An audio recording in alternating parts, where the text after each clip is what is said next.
Oke teman-teman, kali ini kita akan membahas tentang elemen yang paling krusial dan penting dalam usaha toko retail, yaitu tentang tata ruang.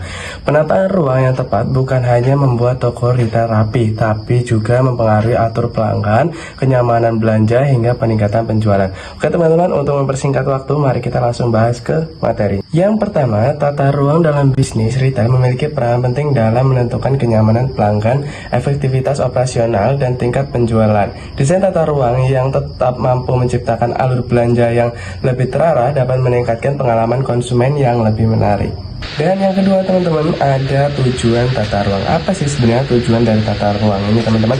Dari beberapa yang sudah mempelajari itu ada kurang lebih 5 tujuan tata ruang. Yang pertama itu ada mempermudah pelanggan menemukan produk, dan yang kedua mengatur arus pergerakan pembeli, dan yang ketiga ada menampilkan produk utama dengan lebih strategis, dan yang selanjutnya yaitu mendorong pembelian lebih impulsif, dan yang terakhir meningkatkan efisiensi operasional toko. Dan yang ketiga teman-teman, ada jenis-jenis layout retail. Ada beberapa jenis yang umum digunakan dalam retail. Yang pertama itu ada grid layout. Biasanya digunakan di minimarket dengan tata ruang yang lebih efisien dan mudah navigasi. Ini biasanya teman-teman memiliki kekurangan dan kelebihan.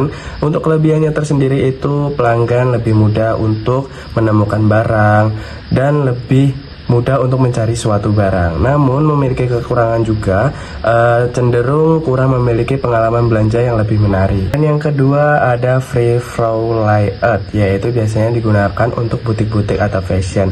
Ini bisa menciptakan pengalaman belanja yang lebih estetik dan lebih menarik, namun dia membutuhkan ruangan yang lebih luas ya teman-teman. Dan yang ketiga teman-teman, ada loop atau racetrack layout, yaitu mengarahkan pelanggan mengikuti jalur tertentu dalam suatu lingkaran. Ini biasanya digunakan di toko-toko furnitur. Karena apa?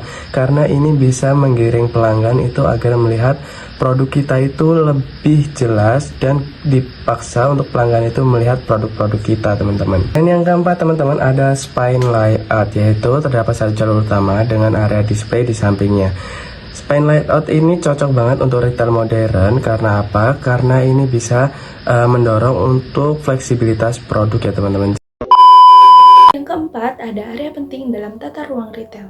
Yang pertama, ada entrance zone, yaitu area pertama yang dilewati pelanggan saat masuk toko. Contohnya, begitu masuk minimarket, biasanya ada area agak kosong, hanya ada banner promo atau keranjang belanja.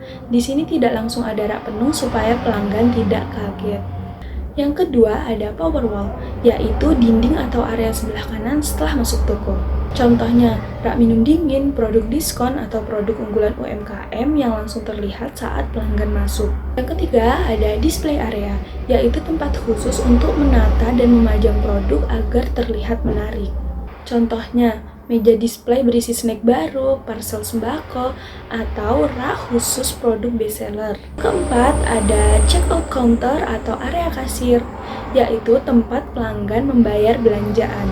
Contohnya, permen, coklat kecil, baterai, atau minuman kecil yang diletakkan dekat kasir supaya pelanggan tergoda membeli produk tambahan. Yang kelima, ada backroom atau storage, yaitu ruang belakang untuk menyimpan atau stok barang. Contohnya, gudang kecil di belakang toko sembako untuk menyimpan beras, minyak, dus mie instan, dan cadangan lainnya.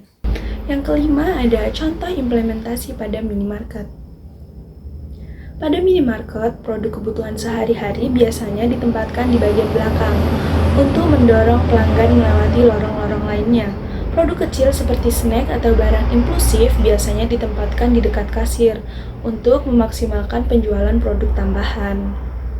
Yang keenam, tips menciptakan tata ruang retail yang efektif. Merencanakan tata ruang retail yang efektif memerlukan beberapa cara. Yang pertama, arahkan alur pelanggan searah jarum jam. Yang kedua, pastikan lorong cukup lebar minimal 1 meter. Yang ketiga, gunakan pencahayaan untuk menonjolkan produk. Yang keempat, gunakan signet yang jelas. Yang kelima, kelompokkan produk berdasarkan kategori. Yang keenam, jaga kebersihan dan kerapihan rak. Jadi itu tadi materi yang dapat kami berdua sampaikan. Kesimpulannya, tata ruang retail yang baik tidak hanya memperindah tampilan toko, tapi juga meningkatkan pengalaman belanja dan mendorong penjualan. Perancangan yang tepat menjadi elemen penting dalam analisis lokasi retail.